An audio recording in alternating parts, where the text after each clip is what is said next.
મીડિયાની જે મુખ્ય જવાબદારી છે એ મુખ્ય જવાબદારીના જે પાલન અને અનુસરણ જે મીડિયા કરી રહી છે એ અભિનંદનના પાત્ર છે. મીડિયા સમાજને સાચી વાસ્તવિકતા બતાવવાનું કામ જે કરી રહી છે, સાચી રિપોર્ટિંગ જે કરી રહી છે, એની સાથે સાથે જે મીડિયાની ફ્રીડમ છે, ફ્રીડમની સાથે જે એની પોતાની રેસ્પોન્સિબિલિટી છે, એ એથિકલ જર્નલિઝમના માધ્યમથી જે મીડિયા કરી રહી છે એ અભિનંદનના પાત્ર છે. આ બધાના માધ્યમથી હું સમગ્ર દેશની રાજ્યની મીડિયાને અભિનંદન પાઠવું છું. લોકતંત્રના ચોથા સ્તંભ છે જે મીડિયા છે એ ખરેખર સરાહનીય કામગીરી કરી રહી છે. રાષ્ટ્રીય પ્રેસ દિવસ નિમિત્તે તમામ મીડિયાના મિત્રોને ખૂબ ખૂબ શુભકામનાઓ.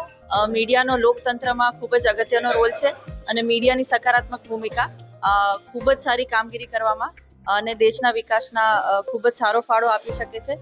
તો મીડિયાના તમામ મિત્રો પોતાની કામગીરી ખૂબ સારી રીતે કરે, સકારાત્મક ભૂમિકા નિભાવે